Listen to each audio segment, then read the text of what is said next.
கவி, இங்க பாரு சுடர், இன்னும் இவ எலும்பல போல. கண்மணி, கொஞ்ச நேரம் பிள்ளை உறங்கட்டும், விடுடி. ஆமா, இனி கட்டி கொடுத்ததுக்கு அப்புறம் மாப்பிள்ளை வீட்டில் போயிட்டு இருந்து இது போல தூங்கிட்டு இருப்பா. நான் திட்டு வாங்கணும். அதெல்லாம் நீ வாங்க மாட்ட. சும்மா இருடி நீனு. அவ எலும்பட்டும், இதுக்கு மேல தூங்க வேண்டாம். நான் போய் எழுப்பிட்டு வரேன் இரு. ஏய் நில்லுடி. சொல்ல சொல்ல கேட்காம போறா பார். மாப்பிள்ளை உட்காந்துட்டு இருக்கும் போதே மரியாதை இல்லாம இருந்து தூங்கிட்டு இருக்கா பார். ஏ கவி. அத்தை, சொல்லுங்க மருமகனே. கவியை எழுப்பாதீங்க அத்தை. ஏன்பா? பாவம், உறக்கம் இன்னும் தெரியல. கொஞ்ச நேரம் கூட உறங்கட்டும்.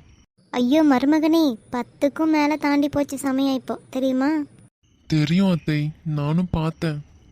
ஆனா அவளை எழுப்பாதீங்க. பாவம், கொஞ்ச நேரம் உறங்கட்டும். இல்ல, எப்பவும் இவ்வளோ நேரம் தூங்க மாட்டா. நான் எலும்பி வந்து சோஃபால இருன்னு சொல்லியும் வந்து இருந்து உறங்கிட்டு இருக்காளே இங்க வந்து. பரவாயில்ல அத்தை, உறங்கட்டும். ஒரு பொம்பளை பிள்ளை வீட்டில் 10 மணிக்கு மேலே வரையும் இவ்வளோ நேரம் உறங்குனா வீடு விளங்கிட்டோம்.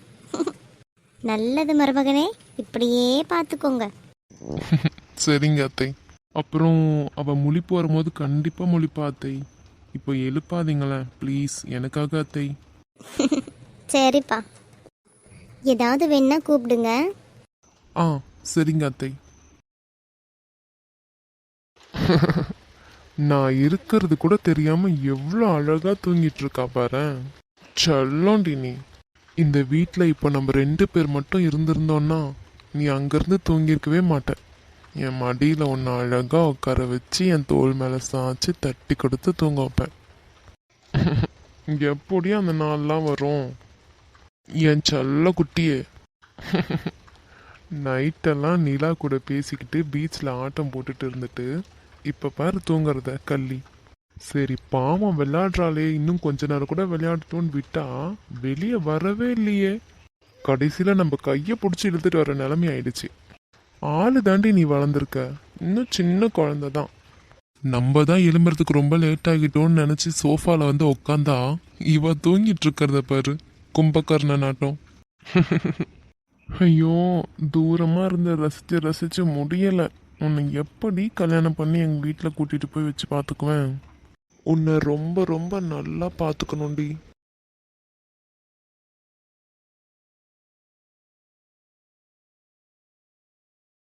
ஷோ, இவ என்னை ரொம்ப கொல்லுறா.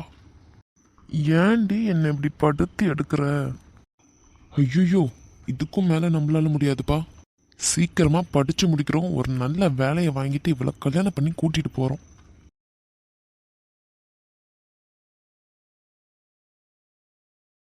தூரமா தள்ளி இருந்து பார்க்கறத விட இப்படி கொஞ்சம் கிட்ட வந்து இருந்து பார்த்தாதான் ஒன்று மொத்தமா ரசிக்க முடியுது. நைட்டு பைக்கில் போகும்போது எவ்வளோ அழகா என்னை கட்டி பிடிச்சிட்டு வந்தடி நீ. அதை நினைக்கும் போது எனக்கு எவ்வளோ சந்தோஷமா இருக்கு தெரியுமா. அப்போ என்னமோ நீ என்ன பண்ணடி, சம்திங் ஸ்பெஷல்.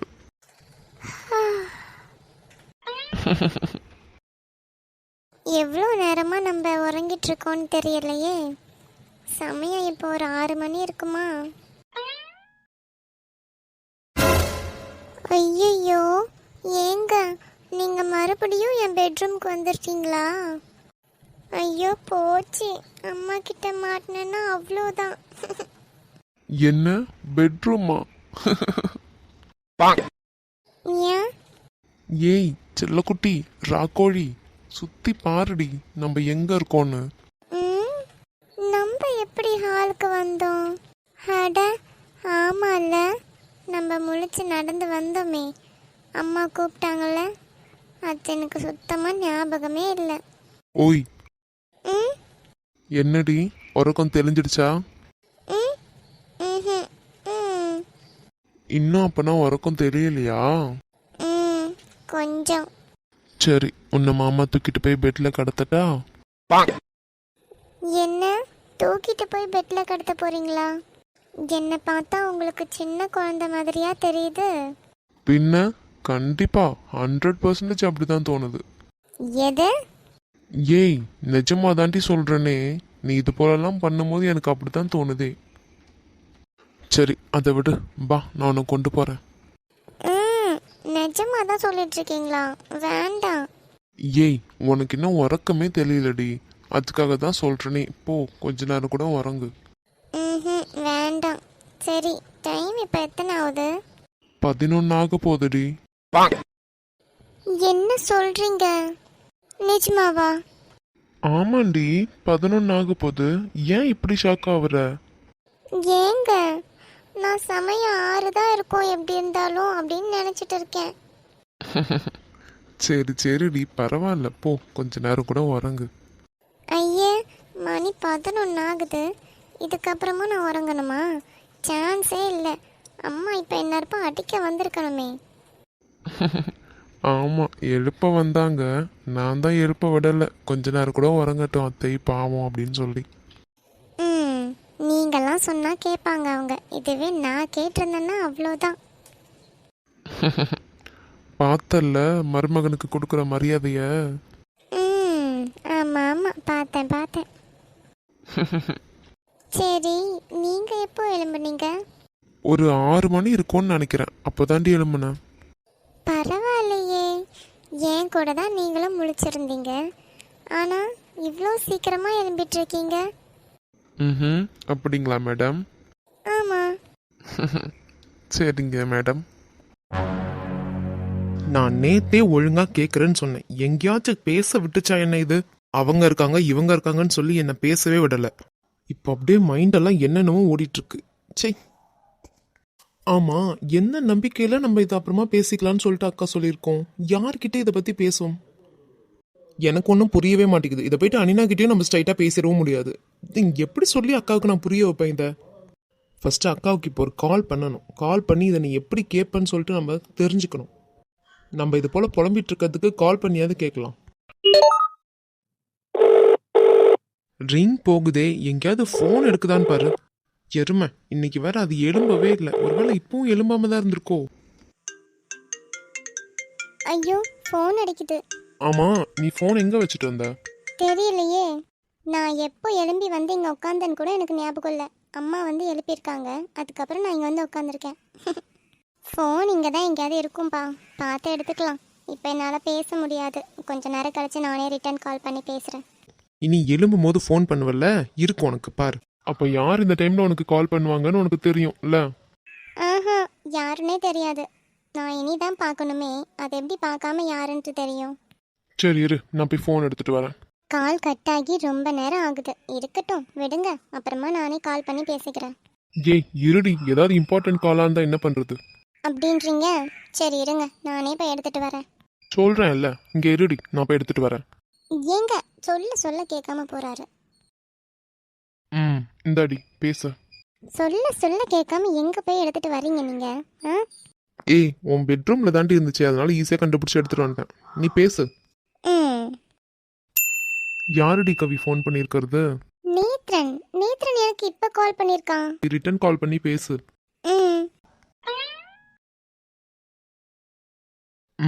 கால் வந்துடுச்சு, இப்ப இருக்கு உனக்கு, இரு. ஹலோ. ஹலோ. ஏய் அக்கா நாயே, கால் பண்ணா எடுக்க மாட்டியா நீ? எரும மாடு. நேத்ரன், கால் அட்டன் பண்ணாம இருக்கிறதுக்கு ஏன் இப்படி திட்டுற? ஏய் கிறுக்கி, கால் அட்டன் பண்ணாம இருக்கிறதுக்கெல்லாம் திட்டல. நான் வேற ஒரு டென்ஷன்ல இருக்கேன், அதான் உன்னை போட்டு திட்டிட்டு இருக்கேனே. எல்லாம் உன்னாலதான் இந்த டென்ஷனே. என்ன? என்னவா? நேத்தே நான் ஒழுங்கா அனினா ஹஸ்பண்ட் கிட்ட எல்லா டவுட்டையும் கேட்டு சரி பண்ணியிருப்பேன். ஆனா நீ இருக்க பாரு, உன்னாலதான் எனக்கு இப்போ இவ்வளோ குழப்பமும். ஜோ, நேத்ரன் மாமா பக்கத்துல இருக்காரு, இப்போ அதை பத்தி பேச முடியாது. யாரு? அதித் மாமாவா? ம், சரி சரி, வீட்டில் வந்துட்டு இருக்கும் உனக்கு. சரி வச்சுட்டு போனி. காலேஜில் போயிட்டு படிக்கிற வழியை பார்க்காம தேவையில்லாம எதையோ யோசிச்சுட்டு இருக்கான் பைத்தியக்காரன். ஆனா நான் இருக்கிற டென்ஷன்ல வீட்டுக்கு வந்தேன்னு வச்சுக்கோ, அவ்வளோதான் உன்னை. இப்போ நான் யார்கிட்ட என்னன்னு பேசனே தெரியாம இருக்கேன். எல்லாத்துக்கும் காரணம் நீ மட்டும்தான், எருமை மாடு. டேய், கோவப்பட்டுட்டு இருக்காத. நீ வச்சுட்டு போய் காலேஜில் படிக்கிற வழியை பாரு. ஈவினிங் நீ வந்ததுக்கப்புறம் எதனாலும் நம்ம பேசிக்கலாம். ஆமாம் ஆமாம், நேற்றும் ஃபங்க்ஷன்லேருந்து வீட்டுக்கு போயிட்டு நம்ம எதனாலும் பொறுமையாக பேசி சமாளிச்சுக்கலாம் அப்படின்னு சொன்னேன். அதுக்கப்புறம் அதை பற்றி ஒரு டாப்பிக்கே எடுக்கலை. மேடம் போனதும் அழகாக டிவியை பார்த்துட்டு படுத்து தூங்கிட்டீங்க. நான் உனக்காக வெயிட் பண்ணிட்டே இருந்தேன். நீ தான் வருண் கிட்ட பேசி முடிச்சுட்டு வர்றதுக்கு லேட் ஆயிடுச்சு. லேட் ஆயிடுச்சா? இது போல ஆகும்னு எனக்கு தெரிஞ்சுதான் நான் நேத்தே கிளியர் பண்றேன்னு சொன்னேன். நீ தான் விடவே இல்லை. ஐயோ, உனக்கு என்னதான் பெரிய டவுட் இருக்கோ தெரியல. இன்னைக்கு ஈவினிங் வா, இன்னைக்கே சரி பண்ணிடலாம். நீ எப்படி சரி பண்ணுவ? அதை முதல்ல சொல்லு. நான் எப்படி சரி பண்றது? அடி பாவி அக்கா நாயே, உன்னை நம்பின பத்தியா? என்ன செருப்பாலே அடிக்கணும்டி. எடை, நான் எப்படியாச்சும் இதை சரி பண்றேன்டே, நீ சும்மா இருக்கியா? என் செல்ல குட்டி பேசுற அழகே தனிதான். ஆமா, அப்படி என்ன பேசிட்டு இருக்கா? யார்கிட்ட பேசிட்டு இருக்கான்னு தெரியலையே. கேப்போம். கவி, ஆ யார்கிட்ட பேசிட்டு இருக்க? அக்கா, மாமா தானே கேக்குறது, எதுவும் சொல்லாதடி. ம் சொல்லு, யாரு? அது நேத்ரன் தான், சும்மா கால் பண்ணா. ஓ, சரி சரிடி, பேசு. ம் ஏய் சரி, பின்ன நான் வீட்ல வந்ததுக்கு அப்புறமே இதை பத்தி பேசிக்கிறேன், சரியா? ம் சரி, நான் வைக்கிறேன். வச்சுட்டு போய் தொலை போ. ஐயோ, இவருக்கு எல்லாம் கேட்டிருக்குமோ? இவர் என்ன இப்படி பார்த்துட்டு இருக்காரு? என்னடி செல்லம், மச்சான்ட்ட என்ன பேசிட்டு இருந்த இவ்வளவு நேரம்? ம் செத்த, எல்லாம் கேட்டிருக்கா பொண்ணு. ஓய், ம் மச்சான் என்னடி இப்ப கால் பண்ணிருக்கான்? அது வந்து அவங்க கூட வருண்னு ஒரு பையன் இருக்கான்ல, அவன் வந்துட்டு அவன் எக்ஸ் லவ்வை பற்றி ஃபீல் பண்ணிகிட்ருக்கானா. அதை வந்துட்டு இவன் என்கிட்ட இப்போ ஃபோன் பண்ணி சொல்லிட்டு இருந்தான். அது சரி, அது வீட்ல வந்துட்டு சொல்ல வேண்டியது தானே, எதுக்கு இப்பவே ஃபோன் பண்ணி சொல்லிக்கிட்டு? ம் அதே தான் நானும் திட்டினேன் அவனை. சரி சரிடி. மறுபடியும் யாரி கால் பண்றது? அப்பா பண்ணுறாங்கங்க. மாமாவா? அட்டன் பண்ணி பேசுடி. ம் ஹலோ, சொல்லுங்கப்பா. அம்மா கவி, ரொம்ப இம்பார்ட்டன்டான ஒர்க்குமா, கொஞ்சம் வர முடியுமா? ஆ சரிங்கப்பா, நான் கிளம்பி வரேன். நீ இல்லம்மா, அதீத் வந்தா கொஞ்சம் நல்லா இருக்கும். என்னப்பா சொல்கிறீங்க? இவங்களா? ஆமாம்மா, இவங்க வந்துட்டு ரொம்பவே வேண்டப்பட்ட ஆளுமா. இவங்களுக்கு நம்ம தான் வந்துட்டு போயிட்டு டெலிவரி பண்ணணும் அப்படின்னு சொல்லுவாங்க எப்பயுமே. மந்த்லி ஒன்ஸ் மட்டும்தான் அவங்க வாங்குவாங்களே. அதான் இன்னைக்கு தான் திடீர்னு ஆர்டர் பண்ணியிருக்காங்க. எல்லா பொருளும் எடுத்து தான் வச்சிருக்கேன். ஆனா அவங்க வந்து சொல்றாங்க, நம்பிக்கையான ஆள்கிட்ட மட்டும் கொடுத்து விட்டா போதும் அப்படின்னு சொல்றாங்க. நான் வந்துட்டு எப்படியாவது போய் கொடுத்துடலான்னு பார்த்தேன், ஆனா முடியல. எனக்கு இங்கேயும் வேலை பார்க்கணும், இனி பேங்க்குக்கு வேற போகணும். அதான் நீயும் அதீத்துன்னா கொஞ்சம் தெளிவா போயிட்டு நல்லா டெலிவரி பண்ணிட்டு வந்துடுவீங்க, அதான் யோசிச்சேன். இல்லைப்பா, அவங்களால இப்போ முடியாதே. இப்போ தான் கட்டு போட்டுட்டு வந்த அன்னைக்கு நல்லா தலைவலிக்குதுன்னு சொல்லிட்டே இருந்தாங்க. அதுக்கப்புறம் இப்போ வேண்டாம், எனக்கு தோணுது வேண்டான்னு. என்னடி கவி? சொல்கிறேன் இருங்க. ம், என்னம்மா நீ இப்படி சொல்லிட்ட? நான் வேணும்னா வரேன்ப்பா, எனக்கு எந்த பிரச்சனையும் இல்லை. வேற ஒரு ஆட்டோ நான் புக்கிங் பண்ணுறேன். நம்பிக்கையான ஆட்டோவாக பார்த்தே நம்ம புக்கிங் பண்ணி கொண்டு டெலிவரி பண்ண வைக்கலாம். அப்படியா? சரி இருமா, நான் அவங்க கிட்ட கேட்டுட்டு அதுக்கப்புறம் உனக்கு கால் பண்றேன். ஆ சரிப்பா, கேட்டு என்னன்னாலும் சொல்லுங்க. சரிம்மா, வைக்கிறேன். ம் கவி, ஆ சொல்லுங்க. என்னடி என்ன ஆச்சு? மாமா என்ன சொன்னாங்க? அது ஒன்றும் இல்லை, சும்மா நார்மலாக தான் பேசணுமே. நீ பேசுனதை பார்த்தப்ப நார்மலா பேசின மாதிரி தோணல, சொல்லு. அதான் சொன்னேன்ல, நார்மலாக தான் பேசணும், வேற எதுவும் பேசலை. கவி, நீ இப்ப சொல்ல போறியா இல்லையா? சொல்லுடி. சரி சொல்கிறேன். சொல்லு. அது வந்துங்க, அப்பா ஃபோன் பண்ணி ஏதோ இம்பார்ட்டண்டான டெலிவரி இருக்குது, அதனால் நீயும் அதைத்தும் பண்ண முடியுமா அப்படின்னு கேட்டாங்க. இல்லைப்பா முடியாது, அவங்க இப்போ தான் கட்டு போட்டுட்டு வந்தப்போ தலை வலிக்குதுன்னு சொல்லிட்டு இருந்தாங்க, அதனால் வேண்டாம் அப்படின்னு சொன்னேன். என்ன வேண்டான்னு சொன்னியா? ஏய், யாரை கேட்டடி எப்படி சொன்ன? இவ்வளோ நாள் நம்ம 2 பேரும் வேலைக்கு போகாம இருந்ததுலயே மாமா ரொம்ப அங்க தத்தளிச்சு போயிருப்பாங்க. நீ என்னடானா இதுல வேற இம்பார்ட்டன்டான ஒர்க் வரும்போது அவங்க கூப்பிட்டோம், நீ இன்னும் வேண்டான்னு சொல்லியிருக்க. யாரை கேட்டு எப்படி சொன்ன? ஏன் இப்போ கோவப்படுறீங்க? பின்ன என்னடி, என்ன கேட்காமலே நீ எல்லாம் முடிவு எடுத்துருவ இல்ல? ஏங்க? ஒழுங்கா வா, போயிட்டு வரலாம். உனக்கு ஓகே தானே? எனக்கு எந்த பிரச்சனையும் இல்லை, உங்களை நினச்சிதான் எனக்கு கவலை. என்னை பத்திலாம் நீ எதுவும் கவலைப்பட வேண்டாம், நான் நல்லா தான் இருக்கேனே. எனக்கு இப்ப நல்லாவே கியூர் ஆயிடுச்சு, அதனால பிரச்சனை இல்லை. போலாம் வா. நிஜமாவா சொல்கிறீங்க? ஆமாண்டி, நிஜமா தான் சொல்றேனே, வா போலாம். அப்படியா? சரி ஓகே போகலாம். ம் ஆனால் நம்ம ஆட்டோலல போகணும், எப்படி? இங்கேருந்து பைக் எடுத்துகிட்டு போயிட்டு எங்கள் வீட்டில் விட்டுட்டு அங்கேருந்து ஆட்டோ எடுத்துகிட்டு போயிட்டு அதுக்கப்புறம் வரும்போது திரும்பியும் அதே போலயே பைக்கை எடுத்துகிட்டு வந்துடலாம், சரியா? ம் சரி ஓகே. சரி அப்போ நான் போய் ரெடி ஆகுறேன், நீங்களும் ரெடி ஆகுங்க. ஒருவேளை அதுக்குள்ளே உங்களுக்கு தலைவேதனை ஏதாச்சும் வந்துச்சுன்னா நம்ம வந்துட்டு இந்த பிளானை ட்ராப் பண்ணிடலாம். சரிங்களா? அதெல்லாம் ஒன்றும் வராது. நீ போய் ஃபர்ஸ்ட் ரெடி ஆகு. நான் இப்போ ரெடி ஆயிடுவேன். நான் அத்தைக்கிட்டேயும் அம்மாக்கிட்டேயும் இதெல்லாம் சொல்லிட்டு வரேன். ம், சரிங்க. சரி போ. என்கிட்ட ஒரு வார்த்தையும் ஒன்றும் கேட்கவே மாட்டான். அவளே எல்லா முடிவும் எடுத்துருவா. வீட்டுள்ளேயே நிறைய நேரம் இருக்கோமேன்னு சொல்லிட்டு நானே போர் அடிச்சுதான் இருக்கேன். இதுவே அங்க எங்கேயாவது போயிட்டு வந்தோன்னா கொஞ்சம் நல்லா இருக்கும். இவளுக்கு என்ன புரியும் இதை சொன்னாலும்? ஏதோ ஒன்று அப்படி இப்படின்னு சொல்லி இவளை அனுப்பியாச்சு. பாவம் அங்கே மாமாவும் கஷ்டப்பட்டுட்டு தான் இருப்பாங்களே. நம்ம போனோன்னா கொஞ்சம் ஹெல்ப்பாக இருக்கும். போகிறது தான் பெட்டர். போதும், இதுக்கும் மேலே ரெஸ்ட் எடுத்தது மதி. அப்புறம் வீட்டுக்கு போய் ஆட்டோ எடுக்கும்போது மறக்காம நம்ம மார்க் ஷீட்டும் எடுக்கணும். ஒருவேளை இன்னைக்கு நம்ம ஃபில் பண்ணி கொடுக்குற ஃபார்மில் மார்க் ஷீட் தேவைப்பட்டுச்சுன்னா, இல்லை கண்டிப்பாக தேவைப்படுமா இருக்கும். ஒரு ஜெராக்ஸ் பண்ணி வைக்க சொல்லுவாங்கல்ல, அதனால இது தேவைப்படும். நம்ம எடுத்துக்கணும் மறக்காம.